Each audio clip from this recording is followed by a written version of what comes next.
Melissa Langton from Accelerate Your People Paracetamol, here again with another fantastic guest in our Unlocking the Code to a High Performing Business series. Today, I've got the amazing Leeha Debnam from Mind Your Words. So she is a self-professed coffee-loving copywriter and website designer. Now, Leeha is amazing as she is self-taught. But what's even more fascinating is starting her business because of an interaction with her builder while building her dream home. So stick around, find all about Leeha Debnam and her business, Mind Your Words. Enjoy. Leeha, hi. Hi. How are you this morning? I'm very good, thank you. Awesome. By the way, spectacular earrings. Thanks They are These amazing. they're by Blackbird Designs. You'll find her on Instagram, and she's an Aboriginal lady, and they've all got little stories to tell, and they're absolutely stunning. She's doing scrunchies now as well. Scrunchies? Yeah, in the same beautiful Indigenous artwork. Are they back in? I didn't know. What do you mean they back in? Apart from today, I've got a hair tie in because I can't wear a plait with a scrunchie, but scrunchies are definitely still in. There you go. Oh, wait. Well, that's probably awesome. Well, that probably leads perfectly around stories because I would love, because full disclosure, Leeha actually in her amazing business called Mind Your Words designed my fantastic website and all of my copy. So I would say blame her, but absolutely spectacular. So check it out to look at her work. But Leeha, can you please tell people out there, what do you do? But most importantly, why do you do it? Yeah, so I'm a copywriter and a website designer. And I generally work with service-based businesses like yourself with my all-inclusive copy and website design packages. And the reason why I love doing what I do is because I get to bring both of those elements together. So generally speaking, you would work with a copywriter over here and a website designer over here, and 9 times out of 10, the copy doesn't match the design, or the design doesn't match the words, and you end up with a website that can be a little bit disjointed, and it's not optimized for conversions.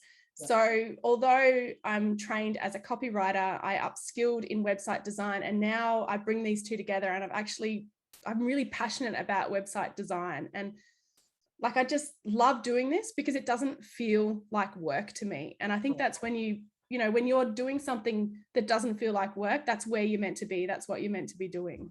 Yeah. So why do you love that? Because I personally, I couldn't imagine anything worse, but and that's why I get someone else to do it. But why do you love that website design? What is it that pushes your buttons? I think it's the creativity. Now, I always get a little bit jealous of people that can, draw and paint and do all that kind of stuff. And because stick men, I find challenging, but when I think back to what I used to do when I was a bit younger, I used to spend all night using PowerPoint or using a video software to try and make these beautiful presentations for my job. And I just love that tech side of stuff. And when I first built my website, I really enjoyed it. And I thought, I wonder if I can actually do this as try and bring this into my business. And I trained, upskilled for about 12 months, learning all about WordPress. And then I just went for it. And now that's my favorite part of the project, doing that design work. And, before we started talking, I was saying to you that I could sit there for hours on end without food or anything and lose complete track of time. And even when I'm challenged by something and it really annoys me, or I'm starting to get really upset with it, overcoming that challenge, I sort of get to the end, I'm like, yes, I've done it, I love it. Just love it. That's fantastic. So tell me about your clients. What is it that you love about your clients? Yeah, so I work mainly with service-based businesses. So I've worked with business coaches, life coaches, HR consultants like yourself. Yeah. I've also worked with tradies. So I did a website for Sage Energy, which was fantastic. And I just love helping them bring their brand to life. And I see this is an industry where I see so many websites that are really bland, that don't actually communicate what that person is all about, what their business is all about, the problems that they help their clients overcome. They feel so corporate and they lack so much personality. And when you're in a service-based business, people want to work with you. You're the person that they want to work with. So it's really important that your website and your copy is a true representation of who you are and your brand. Yep, absolutely. So that probably brings me on to the whole reason I wanted to have a chat with you, because again, obviously I'm a huge fan of your work, but also you have an amazing podcast. So do you want to tell everyone what it is? Yeah. So my podcast is Real Talk for Women in Business, and I co-host it with my business coach, Nicole Stark. Yeah. And it was the reason why we started it was because, you know, we listen to all these wonderful podcasts day in, day out, and they're all really positive and they paint such an amazing picture of, you know, starting a business and growing a business, but it's really tough. And you and I've had some really quite frank discussions around how tough it actually is, that it's not all roses, it's ups and it's downs and it's late nights and it's tears and tantrums and trying to, you know, keep the kids out while you're at a meeting. And, you know, it's, we wanted to provide value in terms of giving sort of those business tips and assistance to women starting their business, but we also wanted to have really frank conversations. And there's, you know, if you listen to the podcast, you'll hear a couple of F-bombs and, you know, it's just about being real and not, you know, not sort of hiding what business is, you know, it's so worth it, but it's really tough. Yeah. I've spoken to a lot of different business owners at various stages of their business through this medium. And that seems to be a really common element of it is tough. And there are tough times, but it's how you actually get through them, and knowing that there is a through. There's not just it will be like this forever. And I think both you and I can attest to that. But boy, it's difficult when it happens. So what would be your tip?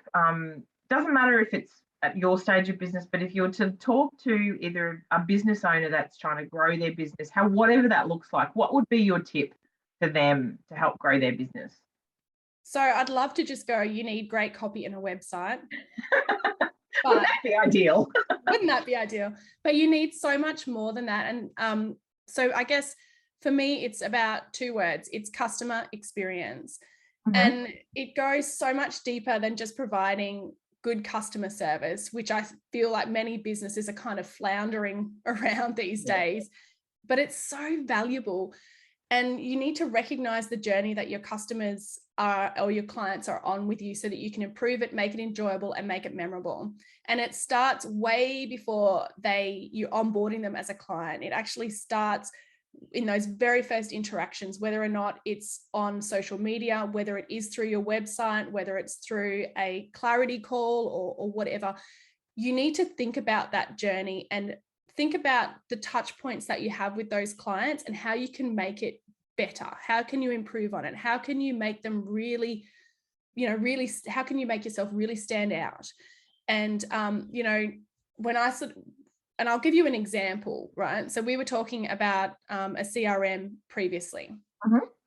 So for me, the onboarding process is really important. So I want to streamline that and make it as easy for my customers as I can. So my CRM will send a proposal and the contract, and then the invoice can go as well. So instead of having 4 or 5 back and forth emails, it's a really nice, smooth process. And something that my clients are always telling me is, Leeha, your process is so good. Like, it was so smooth to work with you. And that's I guess, what I love about that customer experience, because I've thought about how can I make it easy for my customers.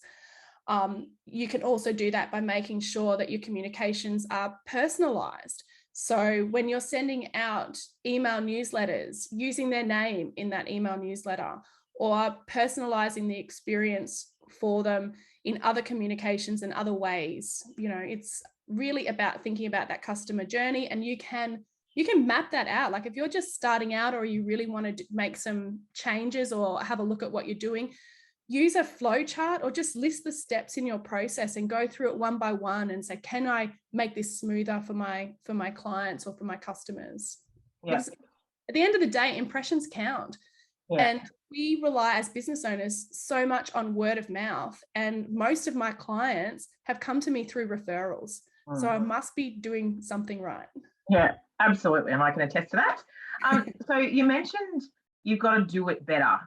You've got to stand out. So obviously, and you previously mentioned our websites being unique. Is that something important to actually look at? What do you do uniquely for your customers when mapping out that journey?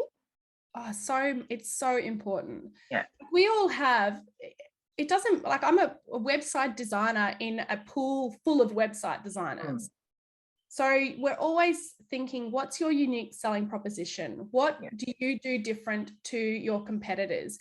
And it may not be big, like you don't have to be doing something completely transformational and completely different from them. Just, it's the little things that matter. And when I'm working with, when I've engaged a service provider and, or I've bought a product, like if you're in the business of selling products, doing something that's just that little bit different. I remember buying a bangle from, I think they're called bee bangles, and they've got really cute little inscriptions on them. And when I got that package and unwrapped it, there was what I call micro copy. So small snippets of copy, really clever copy inside the box. And then when you turned it over, it said, "Hey, I see you're checking out my bottom." So clever, right? Yeah. It's so different to what you might buy from a different product from a different business. It's just trying to stand out, make an impression, be memorable, so that when they realize that you've got something that they need, or you can solve a problem for them, you're front of mind. Right. And and it's been mentioned a couple of times that I've been talking to amazing guests, but it seems that consistency is also important. Consistency is so important right throughout your branding. So if you're you want your social media, your website, your emails, everything to be consistent and to feel like you, or to feel like your business, so that when a customer or a client receives an email from you, or when they're moving through your website, they're automatically thinking and feeling like they're in the right place, and that it all, that you've created that experience for them, and they're feeling that, and they know that this belongs to Melissa. If you were to, for example, if your homepage is done up in your branding colors and your font on your website, but then your lead magnet pages are done in a completely different color and a completely different font, they're going to land on that and go, "Oh, this isn't right. Is this the right place?" And they might be hitting the back button, and you've lost a lead. Your tone of voice as well. If your tone of voice is, really conversational, don't make your social media really formal, or don't make your website copy really formal, because it's inconsistency that leads to confusion and people going elsewhere. Lack of consistency leads to confusion.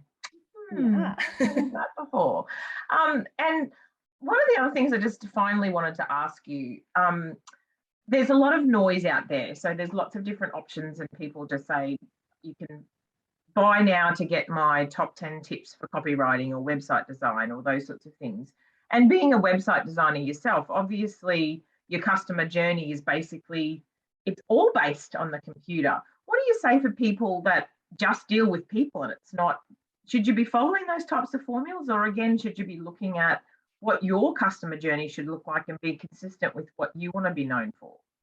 Yeah, it would come down to what you want to be known for. Yeah. So you put your blinkers on a little bit when you're looking at your competitors and things like that. But at the end of the day, you really need to understand your ideal client or your ideal customer.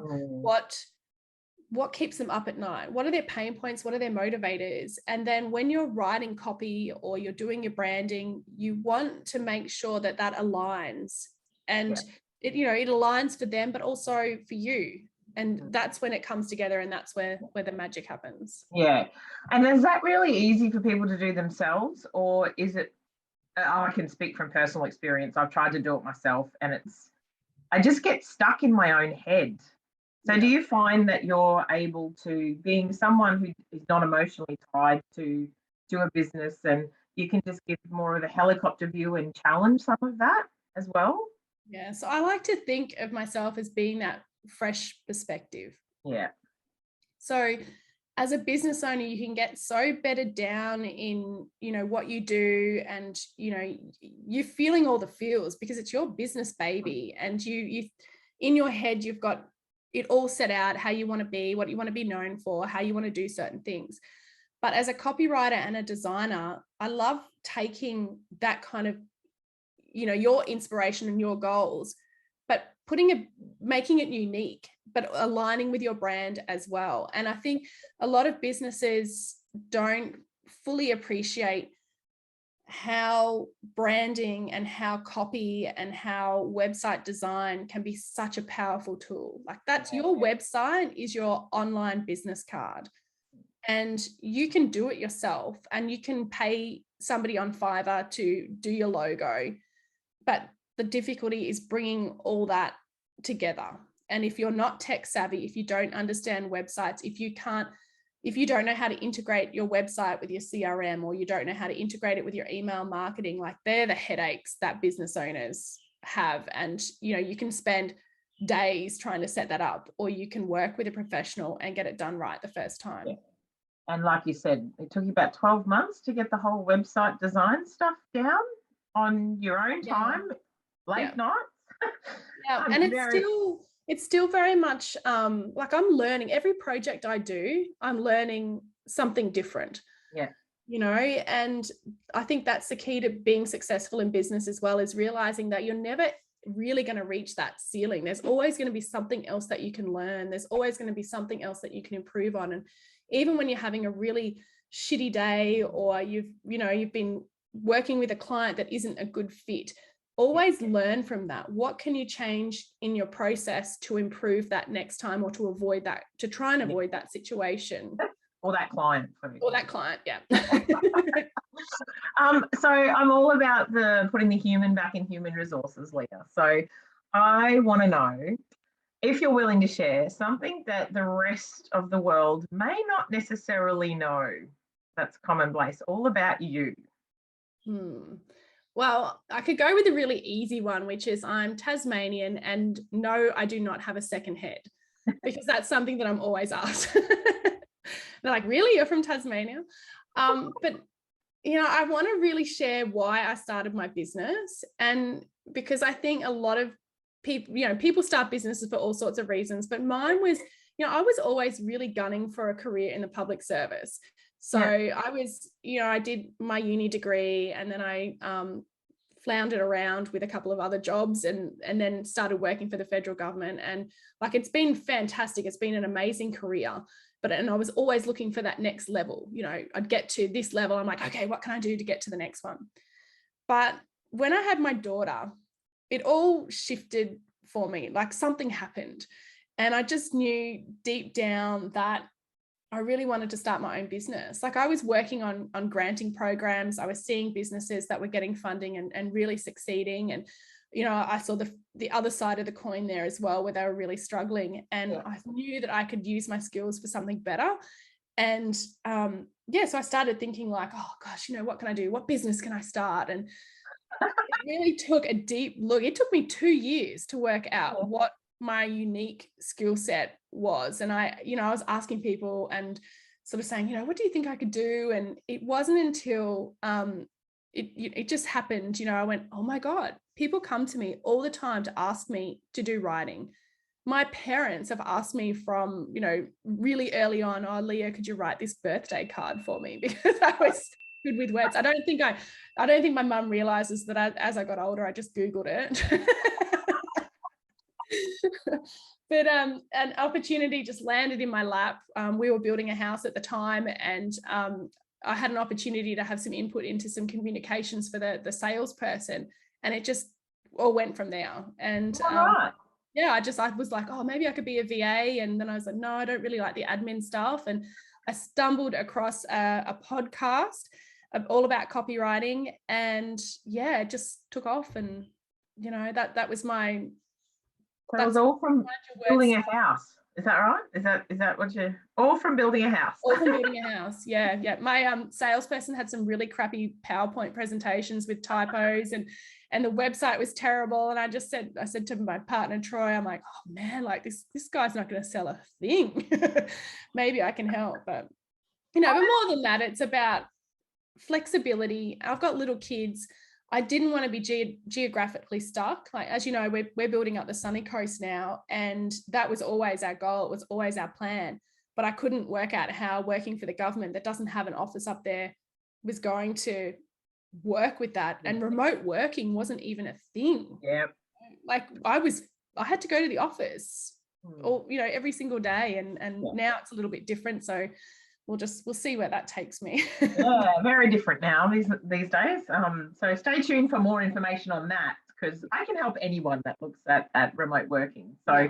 But Leeha, thank you so much for your time today. I really do appreciate it. And I have thoroughly enjoyed working with you and continue to work with you. So and I'm really excited to see where the next level is for you. So I think it's a watch this space for Mind Your Words. Is that right? It certainly is. Awesome. I've got big plans. Like I said to you earlier, I've been doing a lot of strategy work, which is really important. So I want to make sure I've got all my ducks lined up before I take that leap. But I'm really excited. And, the whole reason for the changes that are coming go back to that customer experience that I was talking about. Oh, awesome. Look at that. Able to offer that holistic journey for my clients and continue to work with them like I do with you. So exciting. Fabulous. Well, thanks for your time. Thank you. Have a great day. You too. See you. Yeah, bye.